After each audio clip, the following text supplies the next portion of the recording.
Hi, this is Mike Torsha, and welcome to Live Well and Thrive, a show that's designed to stimulate, motivate people to make healthy changes one step at a time.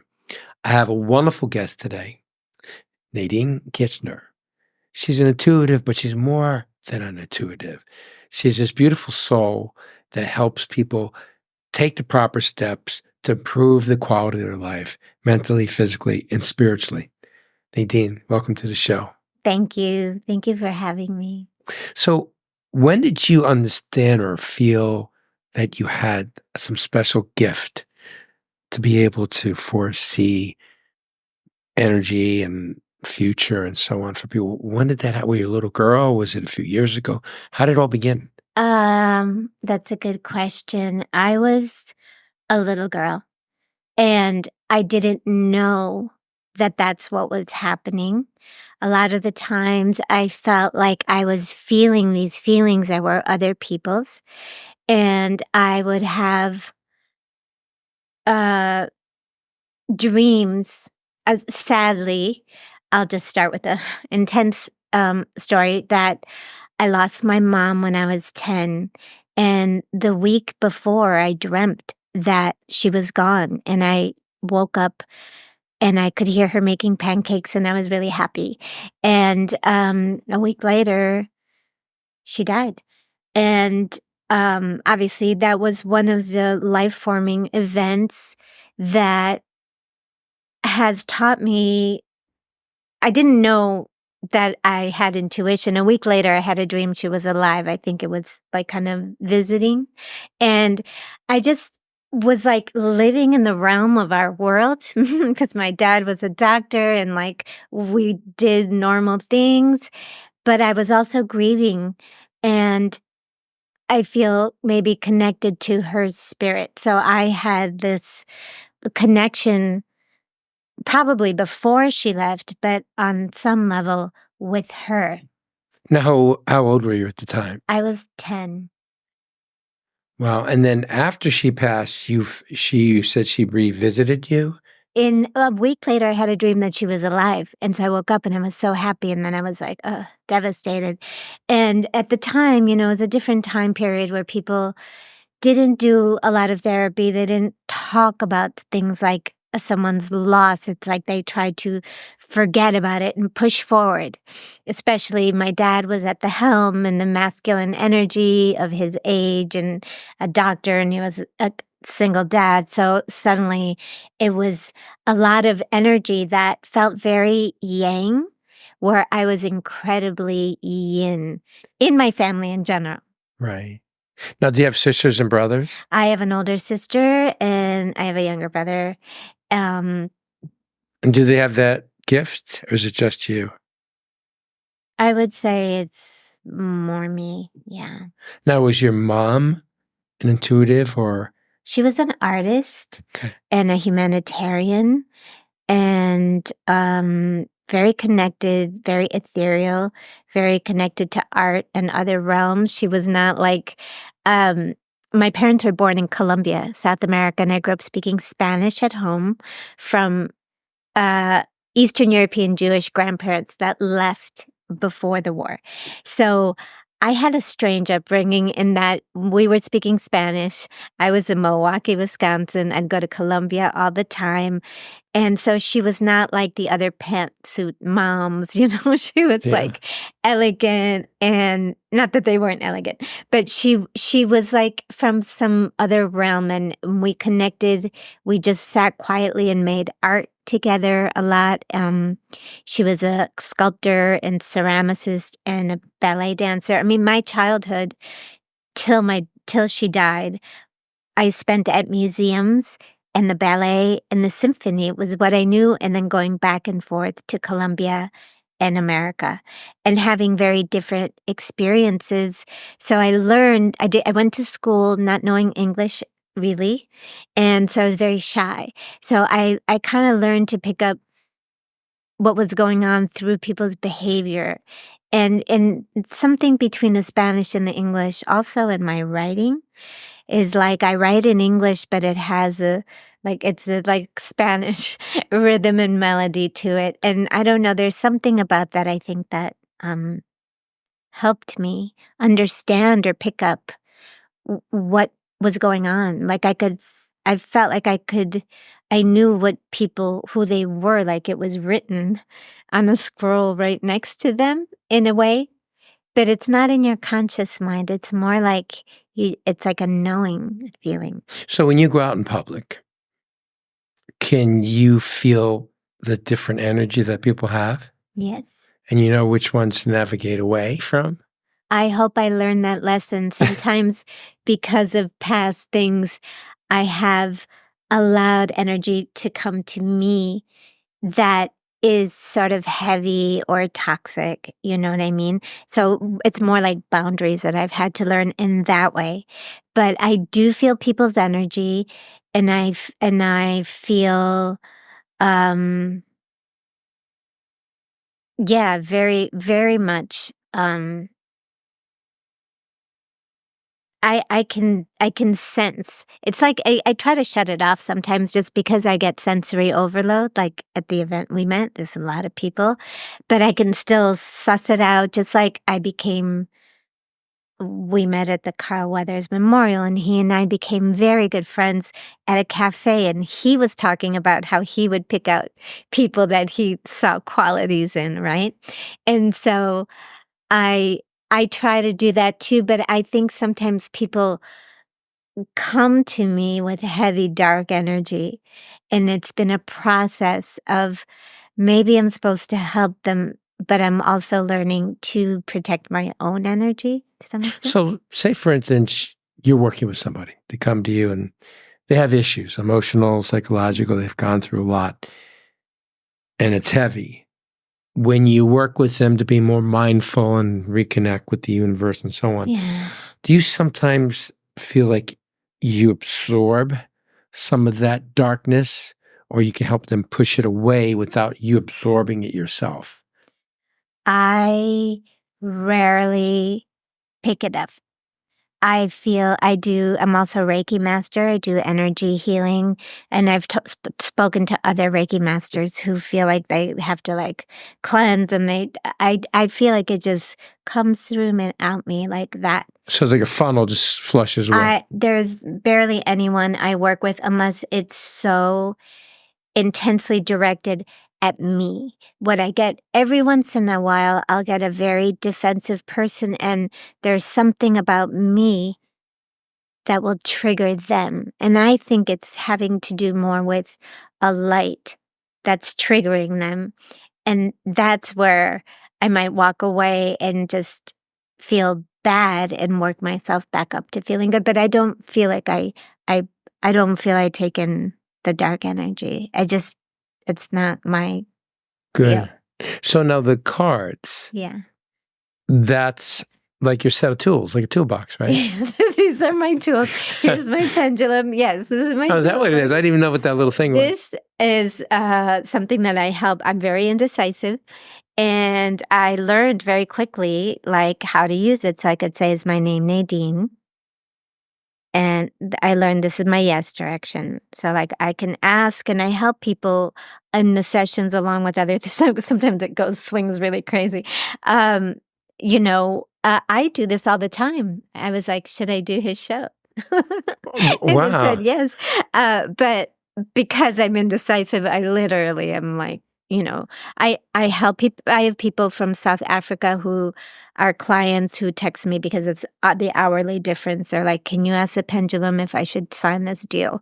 And yeah, So when it's going around, what's yes and what's no? for me, yes, everyone has a different direction. For me, yes is counterclockwise, and no is clockwise. Now, did someone teach you that? Did you read about it? How did you? Most things I've done, I mean, I have so much education. Like, I have a degree in psychology from Boston University, a master's degree from Emerson College in mass communication, and I worked in film and in Boston and New York, and then moved out here. And I have a master's degree in creative writing from USC. But these skills, I taught myself tarot. I picked up my first deck when I was 15. I just saw it at a store and I felt drawn like a balm to my heart because I had things to heal. I had a huge loss, and on one part, I was like excited to develop and become a woman and, have boys like me and love and boyfriends and all. You're excited about life, and another part's looking to heal something very deep within. And the cards seem to speak to me. And so I'm basically taught myself and through um endless readings. Taught myself how to read astrology charts too, and the pendulum was the funniest because, well, not the funny. The Reiki I learned from somebody, but you have to learn from another Reiki master. But like 3 years ago, I went to a store in Montana visiting my friend, and she was like, "Look, on my necklace, this is a pendulum." And she was like, she showed me, and it was like not moving. And I'm like, "Oh, can I try it?" And I took it, and it just like went crazy. I'm like, "Oh, okay, I'm supposed to work with this." It just like that. So I do call in, not to be too woo woo. I like to be really grounded. I have like a grounded background in education, East Coast kind of thing, and traditional family background. But I call in spirit guides, ancestors. I don't always. Sometimes I just do it. But for other readings, um I have everyone breathe and get out of their heads and into their body, into the heart, and call in different guides that come in for messages for them, for what For they the need. loved ones that passed away, you can get Well, messages. I'm not really channeling for that per se, but I'm helping the person with whatever they need in that why they're contacting me, or if they continue to work with me. Some people work many sessions are working on a particular issue that they really need to heal, whether it's grief or relationship, uh, or financial or health or finding peace inside. And other people are one-offs. They check in every once in a while. So with the cards, what would that be used for? I use the cards a lot. I do initially, I usually do for a first client a 10-card spread. I tune in to their energy, lay it out, and it unfolds like a story. And I really think like creativity and spirituality come from that same source. Can you do that now? Yeah. Oh, yeah, I'd love to see that. So Okay. I've never done this before. Okay. I don't know how much time we have, so like I don't know if I can do a 10-card spread. Do you want me to No, do just do a mini version of it, Okay, just so the audience can see what you do. you know? Yes. I'll do a 3-card spread for you. Okay. Is it for you? Yeah, for me. Okay. Yeah, I'd love that. Okay. So why don't you close your eyes for a Okay. second? Take a deep breath.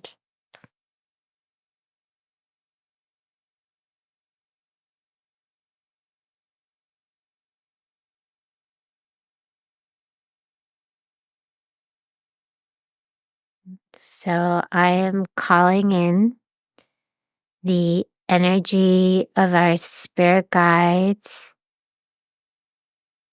and higher selves, calling in the energy of our ancestors, the wisdom of Archangel Michael, Kuan Yin, calling in spirits of the light and only of the light to bring messages today. We thank you, we thank you, we thank you. So I'm just going to pull these cards. Yeah, you can keep your eyes closed if it feels good, because I know it feels good. I don't want to fall asleep. Your soothing voice. I'm like, oh. Yeah, it's like, it feels so good. I also don't believe in some people do tarot and believe in reverse. Even if some are reversed, I don't believe in reverse. So I'm going to do 3-card spread. I often do it when people know me and they call me and they want a touch up or whatever, they have questions. The 3-card is an issue, solution, and outcome. So we're just doing a energy read on you. See what comes up.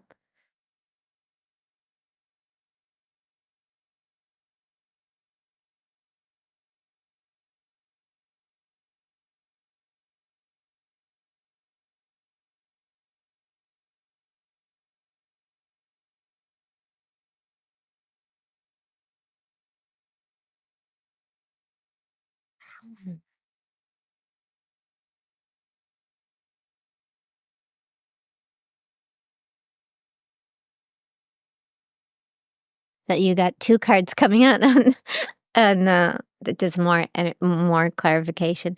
So issue, solution, outcome, energy reading. So your issue is the star card. The star card is hope and renewal after a difficult situation. It is a card of inspiration, of brilliance, of quiet power, of magnetizing, of beauty, of obviously being the light in the darkness. And for whatever reason, this is in the issue. So whether you are wanting to feel more inspired or whether um, you've just come out of the card that comes before this in the tarot is a tower. And that's kind of like foundations falling apart or something got kind of ripped out kind of feeling. But since it's in the issue, it's maybe wanting a little more of this hope or a sense of renewal or we'll move to the solution. Sometimes it makes sense as it all goes through. So you got two cards. The first one that came out was a Four of Swords, and the Four of Swords, and the Judgment.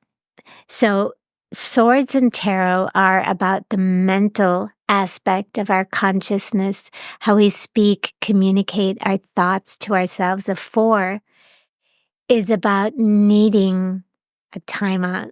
Like you need a break. You need a mental break, especially because it's swords, but it's like needing a physical break, a mental break to get clarity for next steps, or just like, I need a timeout.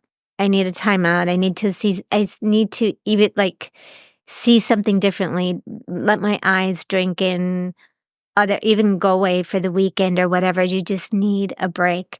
That's part of the solution for the inspiration or the renewal. You also got the Judgment card, which is a deep card because it's about personal redemption on some level.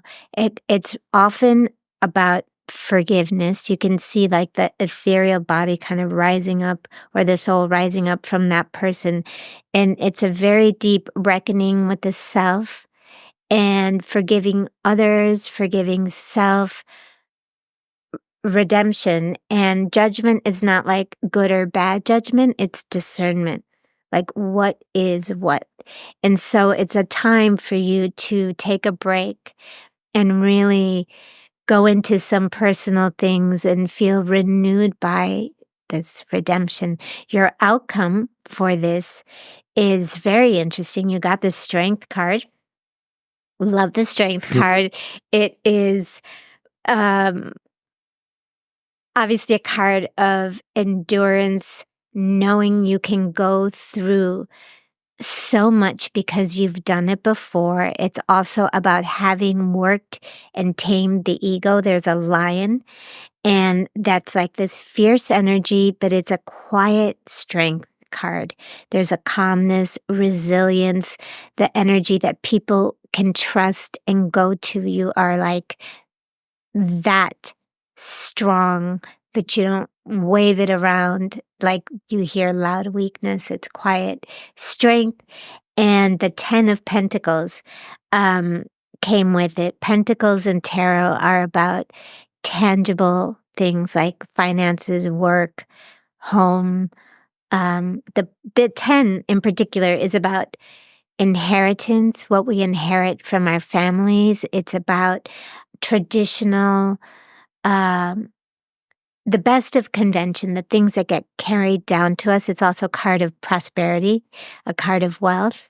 Sometimes it's a marriage card, meaning a very traditional relationship is coming to you, or family itself. So it's interesting here with these combinations that I see like a really positive outcome from allowing yourself to take a break. Some people, it's hard to like just, okay, I'm stopping for a minute. But yeah, so that's just like a quick energy read. Is there anything you want to Yeah, share? no, that was really interesting because I've been working like 24/7. So I had this urge to be on the water. It came to me. So I'm renting a yacht Oh, wow. next weekend, and I'm taking a close group of people with me on it's like a 3-hour cruise. I knew that I wanted to do something different, not just go to Vegas because then that's more stressful, right? Yeah. So I wanted to get on a Water. beautiful boat with just good friends and family, have a Really? nice lunch, and that's what I wanted. So it was not getting away from anybody. It's just like slowing down and kind of rebooting, like you're rebooting a computer. Yes. And That's the word I use for that card, reboot sometimes. yeah, so basically what I wanted to do is do that. Then I wanted to start shooting in a few weeks again. I wanted to take a couple of weeks off and start hard work again, but give more time to be able to kind of enjoy life and friends and family, and then start with a new approach and a fresher head, right? So you hit it right on the head because that's where Yes. we were going. Yes.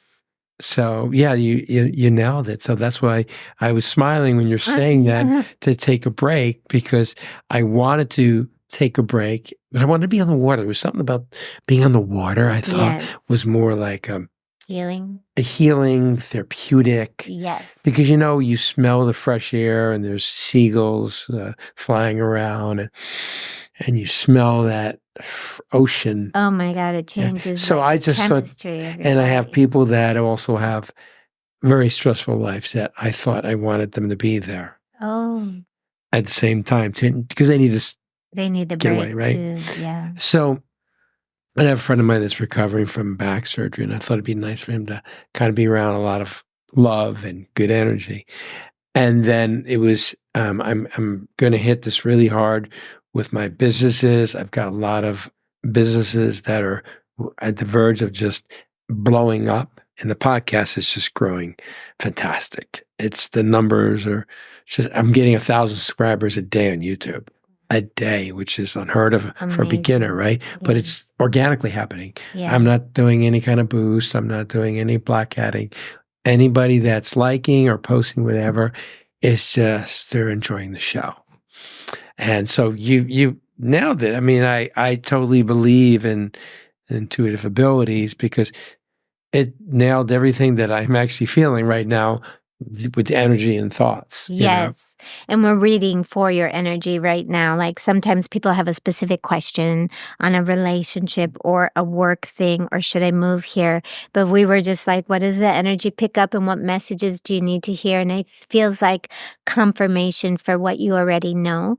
Although you got the 10 of Pentacles here, which is a card of wealth and prosperity and family. So it's generosity, success, and sharing that, and the Strength card. So it really looks lovely. And now it makes a little sense also why the Star card was the issue, because it can give you new ideas and new directions. And take that break. It's Yeah. you're wonderful. Well, That's but great. it's so funny because I actually got a call this morning out of the blue with a absolutely tremendous financial offer for a business opportunity. And I agreed to it. So when you're saying this, I know what Oh the my wealth card's God. here. 'Cause I know it's coming. I'm doing exceptionally well now, but it's next level. So that's why when I was smiling so much when I saw those cards and what you were saying, Yes. But that's why I think that people should contact a person like you, because it helps them reconnect Yes. with the universe and understand energy, because sometimes people race through life without understanding energy. There's a difference between attitude and energy. Yes. Like when we were at the Carl Weathers Memorial, I saw your energy right away. I gravitated towards you because your energy. I mean, you're a beautiful soul in inside and out. But I knew I needed to talk to you. I just was driven to come over to talk to you, and your brother is wonderful, wonderful man. And I just felt the energy and what your brother was talking about, working in the ER and how he'd like to do something a little different. Yeah. And I know what he's like, because I remember when I was a trainer working at a gym, and I just said, you know what? I want more than this. Yeah. Because it's just checking in, checking out. It's like an assembly line. Just, it wasn't where I can really feel I was using my skill set, where I can really feel its fulfillment of my path. So that's why I shifted. So when your brother said it to me, I get it. Yeah. You need something that we can grow more. Yeah. Plus, being in an ER is not, to me, is beating you up mentally, physically, emotionally. Yeah. I was dating a nurse many years ago that worked in the ER, and she'd come home and she'd be telling me because I love to cook, I put the food on the table and she'd be telling me how some guy got in an argument with a construction worker, and the guy took a hatchet and hit him in the back of the head. And she goes, "Oh my God, we had to make sure that they wrapped the hatchet still there, not to take it out because he would have bled to death." And I just said, "Honey, I just made veal parmesan." With the sauce and everything. And I'm eating the food going, "Oh my God," I'm visualizing this guy's head with a hatchet. God. And they came in and then, so, and another time a guy got in an argument, and guy stabbed him with a screwdriver, and they couldn't pull out a lung because they pulled out of the lung, he would have immediately died, So I go, "Can you do me a favor? How about we have dinner? And then you can tell me after dinner." That's so funny. Right. Yes. It's interesting because, there's a high burnout with ER, and also it's so, talk about tangible. But during COVID, I was working a lot because I could work on Zoom, and I felt like a rescue worker, like a first responder. People were so freaked out. They didn't know what direction to take. They were stopped and facing their own lives instead of being busy. And people were like they didn't know how to connect to themselves, what was upsetting them. They wanted to just keep moving as opposed to just, I was like, oh my God, the world locked down. This was like my dream my whole life. They're forced to slow down, right? I was like, literally, like, I remember being in therapy when I was in my late 20s and married, and I was in graduate school for writing, and I just told my therapist, like, I just want the world to stop so I can just figure out what I'm doing. And then I was like, did the world just stop? You got your wish. I got my wish. It was like that book of the little kids who get locked into a department store overnight, which was like a dream I had too, like really fun. But it was, and also it was a good time for me personally healing because I had lost my dad. My dad was killed in a car accident. I'm so sorry. Thank you. Yeah, I've had these very sudden loss, tragic deaths, and I think it's also something that helps me to help people navigate a tragedy. I mean, I'm a crier, I come from a line of criers, but that you can also go through really hard things and you can still have joy in other moments. It's okay. You're not betraying your tragic heartbreak by also having joy. It's part of life, like the cycles of nature. You know what I mean? And yeah. So now if people want to get in touch with you, what's the best way? Well, they can go to my website, which is NadineKijner.com, or they can follow me on Instagram, Nadine, NADINE KIJNER, and they can message me there. My website has my email address. So okay. Well, if anybody wants to get in touch through the show, yes, they can just DM me, and I'll connect you with them. Okay, I'll get them information Absolutely. and give it to you, and then you could reach out. Just I don't want to Okay. keep giving out your Yes. information. Oh, yeah, absolutely. And I've done a lot of events as well as ongoing clients, and it's always morphing into what people come and bring me issues and things, and it expands what I'm doing. Yeah, I love what you did. I mean, just a simple 3 card, you know, reading, Yeah. but it really reassured me of what I'm doing is right. Yes, you got total You know, confirmation, which is what you're doing, and it sounds amazing. And yeah, and I definitely want you to come back on. I'd love to come back. And next time, let's arrange to bring on your dog. Oh, I really want your dog to come on. okay. Your dog has, I can feel that energy from the pictures. Yes. There's something about your dog that when you two together in a room, it's even more beautiful experience. I'm gonna cry. Yes, my dog, she's very, very much a senior, but she was born into my hands. I took in a lost dog with an ex-boyfriend in Topanga, and she became the one. Like I had cats. We had dogs growing up, but I was like, where's the one with the one little hair out of place, which is now a big ruffle? And she has been with me through all these events. She is my mom. She's like, at this point, she's like my grandmother.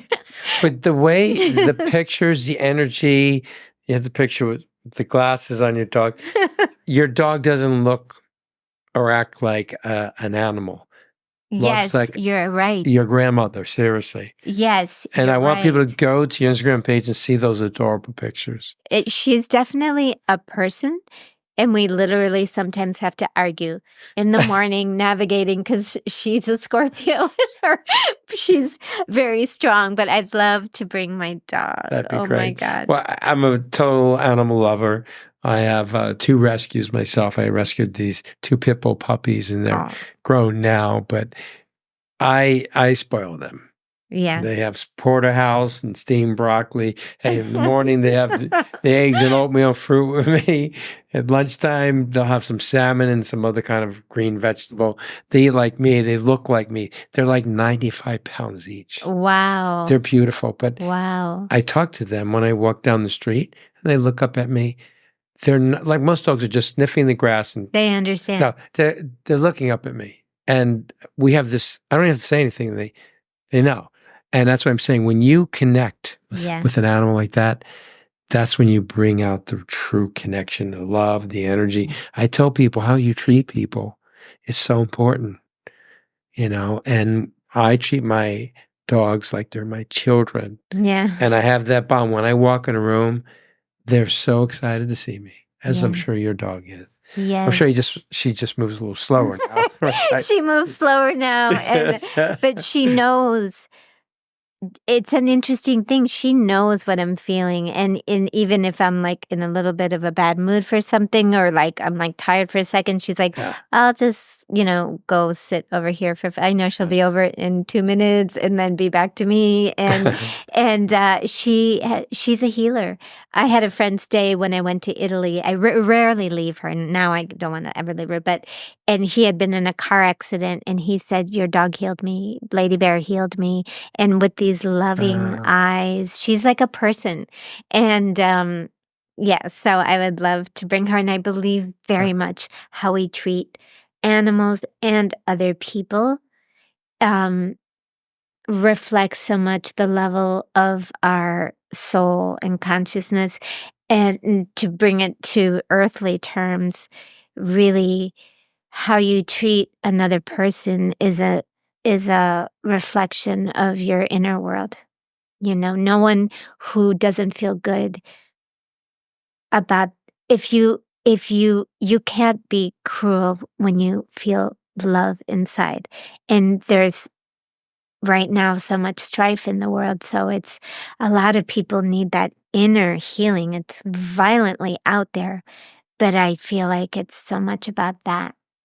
So well said. And I want our audience to know that they should recognize this, that if they find that they're reflecting, their anger, their disappointment, that they need to work on themselves because they can end up hurting relationships, friendships, or prevent from making new friendships if they're projecting that anger, Yes. even from your body language. You don't have to say one thing, right? Yes. You So, can feel it. There's a lot of anger and fear out there in the world, and it's like really trying to bring it back to self and calm. And obviously, it's what the kind of work you do.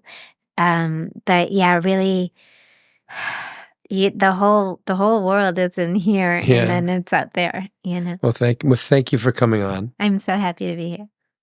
Well, thank you for watching a segment with Nadine Kijner, intuitive and a beautiful soul. I'm sure you've gotten some great ideas on what you can do to be more connected with the universe and hopefully doing the right thing. And if you feel that you've gotten something really worthwhile out of this segment, please share it with people that you really care about. And thanks again for watching, and we appreciate your support, so please subscribe. Thank you. Hey, thanks for watching this episode. Got great news. The merch is ready. You're going to see an array of all kinds of great products. Go to operationfitness.com. If you want to order anything, click on my store. Thanks for your support.